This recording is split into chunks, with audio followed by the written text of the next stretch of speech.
Welcome my YouTube channel target exam में। So friend, आज हम लोग बात करेंगे टेस्ट नंबर 3। ठीक है, इससे पहले 2 टेस्ट हम लोग लगा चुके हैं पीसीएस एग्ज़ाम के। सो वीडियो को पूरा वॉच करिएगा। तो आइए देखते हैं आज के पहला क्वेश्चन।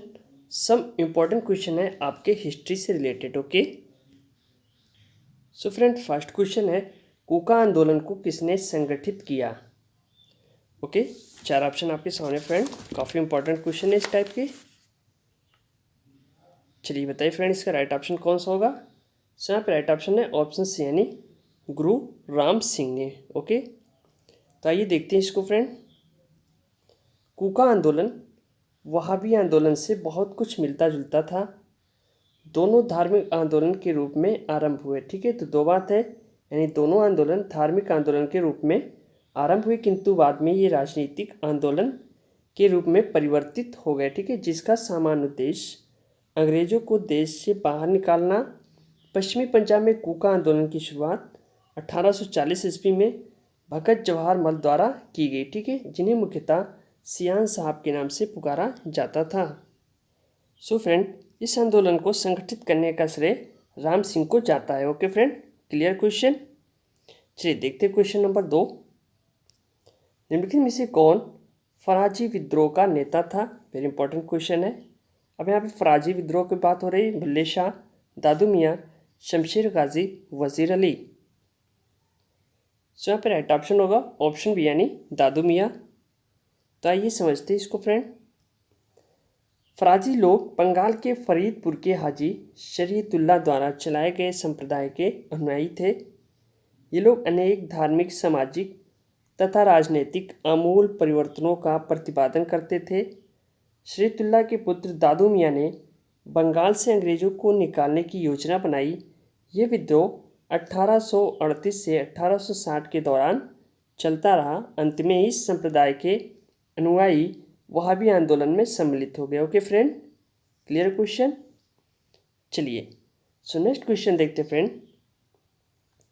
भारत में सिकंदर की सफलता निम्न कारणों से थी। ऑप्शन ए, उस समय भारत में कोई केंद्रीय सत्ता नहीं थी। 2, उसकी फौज बेहतर थी। 3, उसे देशद्रोही शासकों से सहायता मिली। 4, वो अच्छा प्रशासक था। नीचे दिए गए कूट से सही उत्तर का चयन कीजिए। तो चलिए बताइए फ्रेंड, इसका राइट ऑप्शन कौन सा होगा।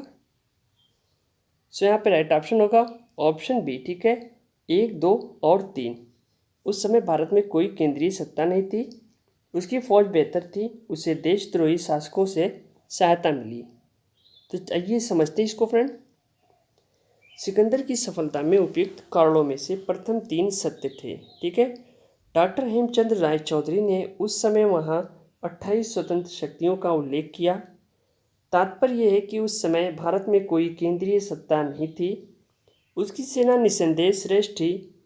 आम्भी जैसे तमाम देशद्रोही भारतीय शासकों ने उसे सहयोग दिया, तथापि भारत की विजय में उसके अच्छे प्रशासक होने का कोई योगदान नहीं था। ओके, चलिए सो नेक्स्ट क्वेश्चन है, आबू का जैन मंदिर किससे बना है। ऑप्शन ए, बलुए पत्थर से। ऑप्शन बी, चूना पत्थर से। ऑप्शन सी, ग्रेनाइट से। ऑप्शन डी, संगमरमर से। सो फ्रेंड, इसका राइट ऑप्शन होगा ऑप्शन डी, यानी संगमरमर से। तो आइए समझते हैं इसको फ्रेंड। आबू के तिलवाड़ा जैन मंदिर संगमरमर के बने हैं, जिनका निर्माण गुजरात के चालुक्य यानी सोलंकी शासक भीमदेव प्रथम के सामंत विमल शाह ने करवाया था। ओके फ्रेंड, सो क्लियर हुआ क्वेश्चन, गुजरात के चालुक्य में। चलिए नेक्स्ट क्वेश्चन देखते फ्रेंड। द्रविड़ शैली के मंदिरों में गोपुरम से तात्पर्य क्या है। ऑप्शन ए, गर्भगृह से। ऑप्शन बी, दीवारों पर की गई चित्रकारी से। ऑप्शन सी, शिखर से। ऑप्शन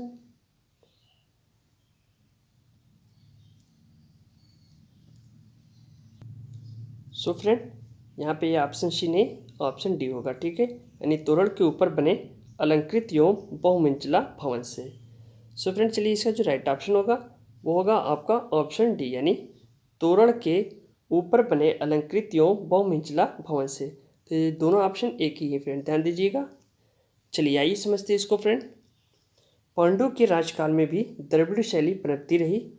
पांड्यकाल में मंदिर छोटे होते थे, किंतु उनके प्रांगण के चारों ओर अनेक प्राचीर बनाए जाते थे। ये प्राचीर तो सामान्य होते थे, किंतु इनके प्रवेश द्वार, जिन्हें गोपुरम कहा जाता था, भव्य एवं विशाल, प्रचुर मात्रा में शिल्पकारिता से अलंकृत होते। ठीक है, तो ध्यान दीजिएगा, पांड्यकालीन वास्तुकला की विशेषता मंदिर नहीं अपितु गोपुरम है। Okay friend, clear question. चलिए नेक्स्ट क्वेश्चन देखते फ्रेंड। निम्न कथनों पर विचार कीजिए।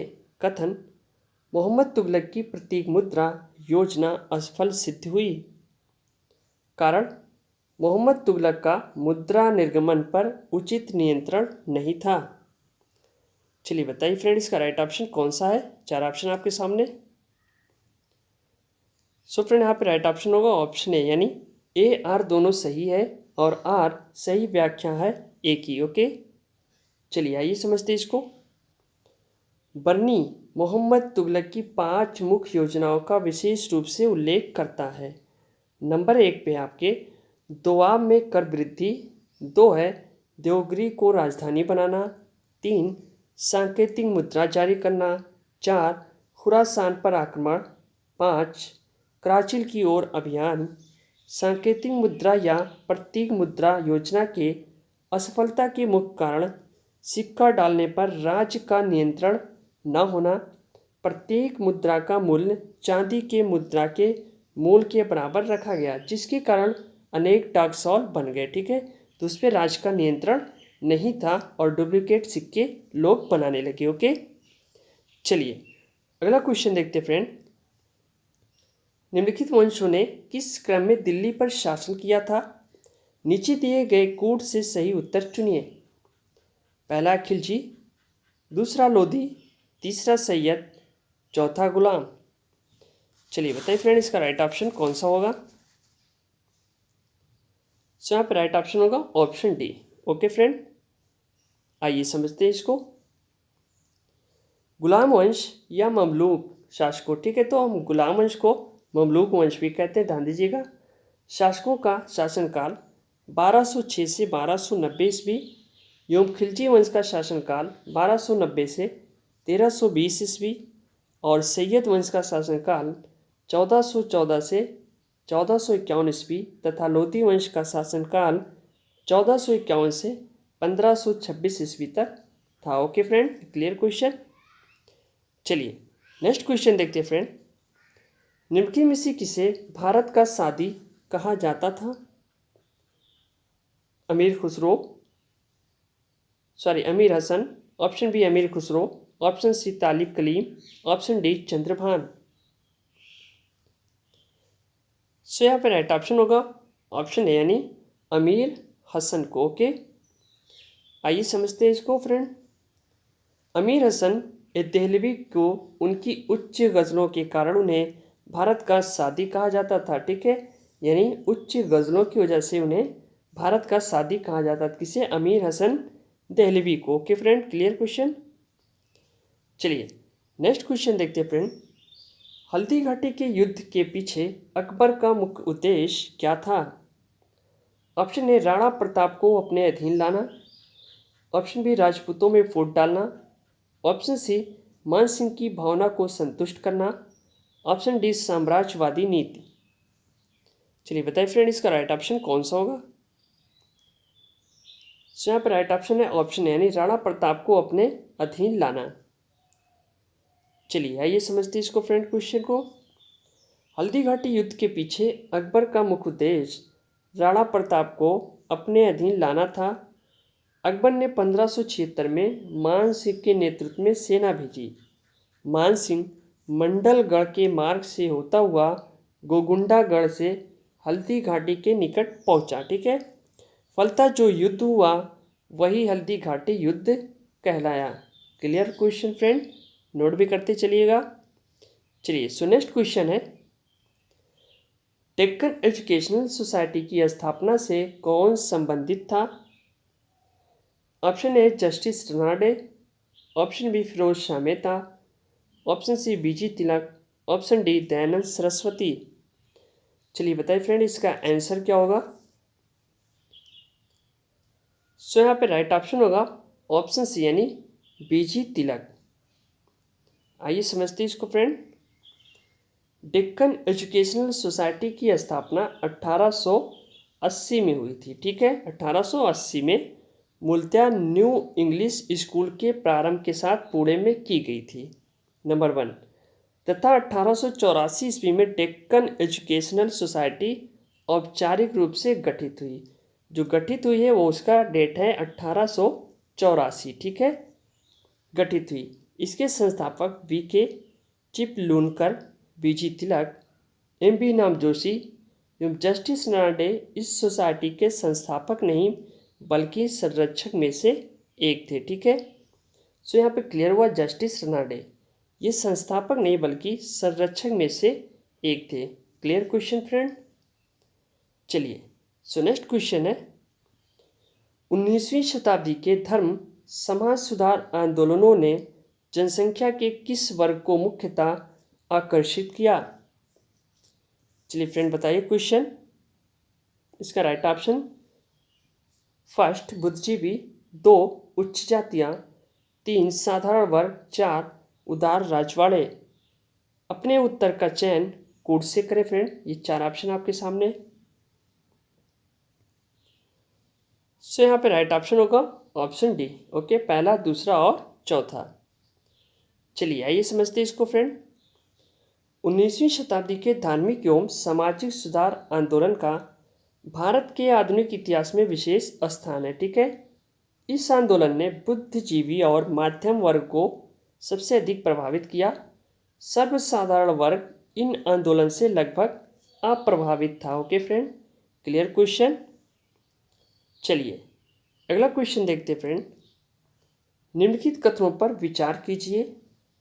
पहला है भारतीय राष्ट्रीय कांग्रेस की प्रथम महिला अध्यक्ष सरोजिनी नायडू थी। दूसरा है भारतीय राष्ट्रीय कांग्रेस की प्रथम मुस्लिम अध्यक्ष बदरुद्दीन तैयब जी थे। उपयुक्त कथन में कौन सा सही है? 4 ऑप्शन आपके सामने फ्रेंड। सो यहाँ पे राइट ऑप्शन होगा ऑप्शन बी यानी केवल दूसरा कथन सही है। तो आइए समझते हैं इसको फ्रेंड।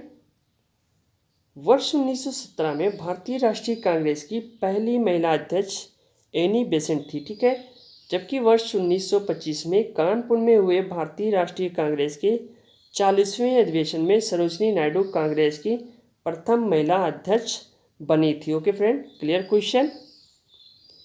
चलिए सो नेक्स्ट क्वेश्चन देखते फ्रेंड।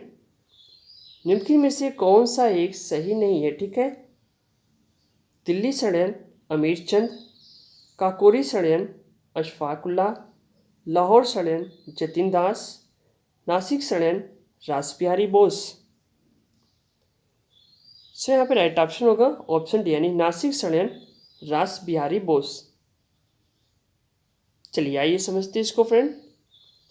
दिल्ली षड्यंत्र केस अमीरचंद, काकोरी षड्यंत्र केस अशफाकुल्लाह एवं लाहौर षड्यंत्र केस जतिन दास से संबंधित है, जबकि रासबिहारी बोस का संबंध दिल्ली षड्यंत्र से था। वे गिरफ्तारी से बचने के लिए जापान चले गए। ठीक है, यानी गिरफ्तारी नहीं हुई और वो जापान चले गए। कौन? रासबिहारी बोस। संबंध किससे था आपका? दिल्ली षड्यंत्र केस से। Okay friend, question. चलिए सो नेक्स्ट क्वेश्चन है निम्नलिखित में से कौन 1916 लखनऊ कांग्रेस अधिवेशन के विषय में असत्य है? ऑप्शन है अंबिकाचरण मजूमदार ने अध्यक्षता नहीं की थी। ऑप्शन बी इस अधिवेशन में उदारवादी उग्रवादी के बीच पुनः मेल स्थापित हुआ। ऑप्शन सी महात्मा गांधी पहली बार चंपारण के किसानों की समस्याओं से अवगत कराए गए। चलिए बताइए फ्रेंड इसका राइट ऑप्शन कौन सा होगा? सो यहाँ पे राइट ऑप्शन है ऑप्शन ए। ठीक है, चलिए आइए समझते इसको फ्रेंड। वर्ष 1916 के लखनऊ अधिवेशन में तिलक को पुनः कांग्रेस में शामिल कर लिया गया। कांग्रेस के लखनऊ अधिवेशन में ही महात्मा गांधी से राजकुमार शुक्ल की मुलाकात हुई थी, जिन्होंने चंपारण के किसानों की समस्याओं से अवगत कराया। ठीक है, साथ ही इसकी अध्यक्षता अंबिकाचरण मजूमदार ने की थी। Clear friend question. चलिए नेक्स्ट क्वेश्चन देखते फ्रेंड। निम्नलिखित में से कौन होम रूल आंदोलन से नहीं जुड़ा था? Option A C R Das, B Subramaniam Iyer, C Annie Besant, D PG Tilak. So यहाँ पे राइट ऑप्शन होगा ऑप्शन ए यानी सी आर दास। आइए समझते हैं इसको फ्रेंड। तिलक ने अप्रैल 1916 और एनी बेसेंट ने सितंबर 1916, ठीक है। यानी तिलक ने अप्रैल में और बेसेंट ने सितंबर में होम रूल लीग आंदोलन प्रारंभ किया। एस सुब्रमण्यम अय्यर भी एनी बेसेंट की होम रूल लीग की स्थापना से संबंध था। Okay friend. सो फ्रेंड ये रही वीडियो को लाइक करना और ज़्यादा से ज़्यादा शेयर करना अपने दोस्तों के साथ। मिलते हैं नेक्स्ट वीडियो के साथ। Okay thanks, best of luck, thank you.